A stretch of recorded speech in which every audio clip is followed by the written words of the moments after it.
vanhu kwese kwese nyika yezimbabwe vari kungofamba vachiti ngavafe mazanu pf ngavafe. tichiona aiwa on wednesday pane etriple burial aiwa yatiri kuona kuti yevakomana vezanu pf ivo muri kuona vari kupusha for the unconstitutional term extension. Ndisanamira mashoko atoona aiwa vp chiwenga aiwa achiita vakomana national heroes. Ndopano kuti bosubscribe like turn on the bell icon. Chipinda panapa pahendo yeZANU-PF tinoona posta mapictures amuri kuona yevakomana aiwa vatatu avo vanozivikanwa vamuri kuona pane Ndodha Solomon Siziva naChimutengwende pamwe chete naJohn Shumba Mundura. Tipinda panobuda nyora vachiti triple burial set for Wednesday.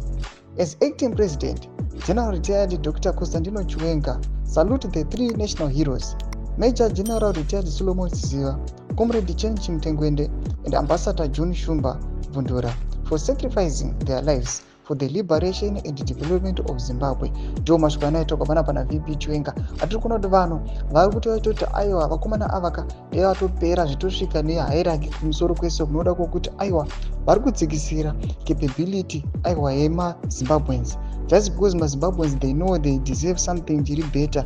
Vanhu vakarwa hondo but still vanhu havasi kuita as if vanhu vakaona independence.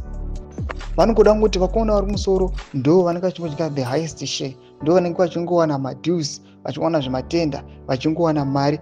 Vase vari kuzasuka vasina kana mapositions vanenge vachingotya nokodze zvironda. Mashoko atiri kuona kuti aiwa on Wednesday, which means tomorrow, aiwa vakomana vari kulewa down vaitwa manational heroes. Tudze mavhunguro enyu moti kudii pamusoro pechiitiko ichi. Aibva comment section yedu tudze mavhunguro enyu. So subscribe or like, so turn on the bell icon.